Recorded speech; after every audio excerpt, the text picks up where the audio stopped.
inkastoo kiiska Ikraan Tahliil uu si weyn daaha uga qaaday ismaandhaafka Farmaajo Roble haddana waxaa la fahamsan yahay in aanay labadan nin isku wacnayn muddo dhowr bilood ah waxa uu weyn oo la isku fahmi lahaa waxaa lagu sheegay arrimaha doorashooyinka madaxweyne Farmaajo ayaa la diriiray ra'iisul wasaarihiisii hore Xasan Cali Khayre isagoo ka caraysan damiciisa madaxtinimo doonka ah wuxuuna muddo 2 bilood raadinayay qof aan ku soo jeesan doonin oo aan musharax noqon doonin haddii uu ra'iisul wasaare u magacaabo Roble oo malaha qaatay heshiis noocaas ah ilaa hadda waxa uu diidan yahay inuu u tartamo xilka madaxweynaha ballantii ahayd ha is sharixin iyo aniga dhis waxa ka dambeeyay dagaaladii ka dhacay caasimadda iyo madaxweynihii oo laga wareejiyay awoodii doorashada inkastoo uu Roble wali ka bixin ballantii musharaxnimada haddana waxa si weyn isu bedelay jadwalkii uu Farmaajo u qorshaystay dib u doorashadiisa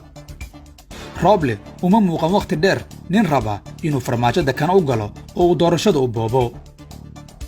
tan iyo markii uu Roble muujiyay inuu yahay siyaasi dhexda ka taagan loolanka doorashada waxaa kor u soo kacday rajada dhinacyada kale Farmaajo marna kuma qancin doorka Roble uu albaabada ugu wada furay tartamayaasha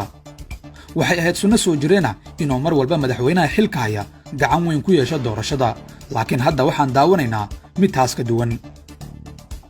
Roble waxaan si aan rasmi ahayn loogu arkay inuu daacad u yahay Farmaajo oo uu isaga dhisi doono xitaa Farmaajo waa si aamini karay arrintaas laakiin wixii ka dambeeyay wadahadaladii uu Roble la furay Sacuudiga Imaaraadka iyo Kenya Farmaajo waxaa la sheegay inuu ka laab xirtay ra'iisul wasaare Maxamed Xuseen Roble wax walba ayaa sicirka isku shareeray markii uu dilaacay kiiska Ikraan Tahliil hadda labadan nin waxay kala fogaadeen masaafo aad u dheer si walba oo hadda loo xaliyay khilaafkooda waa adag tahay in Roble lagu qanciyo inuu Farmaajo dhiso ama inuuba Farmaajo mar kale aamino inuu Roble dhisi doono taas waxay ka dhigan tahay in gorgortanka hadda jira uusan ku dhammaan karin arrinta Ikraan Tahliil Bashiir Goobe iyo Cabdullaahi Maxamed Nuur dhowr jeer ayaa lagu eedeeyay madaxweyne Farmaajo inuu fashiliyay wadahadallada xaldoonka ah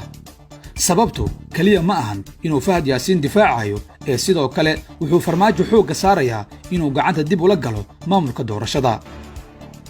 waa adag tahay inuu Farmaajo aqbalo inuu bannaanka ku sugo natiijada doorashada oo uu marti ka ahaada ay leeyihiin dadka sida fiican u yaqaana habdhaqankiisa siyaasiga ah marka la eego ahmiyadda maamulka doorashada ku fadhiyo waxaa adag inay si fudud ku dhamaato xiisadda hadda taagan Farmaajo uma badna inuu aqbali doono inuu galo doorasho uusan wax talo iyo awood ku lahayn Roblena waa ku adag tahay inuu dib u soo celiyo maamulkii doorashada ee uu madaxweynuhu ku wareejiyay baarlamaanka hortiisa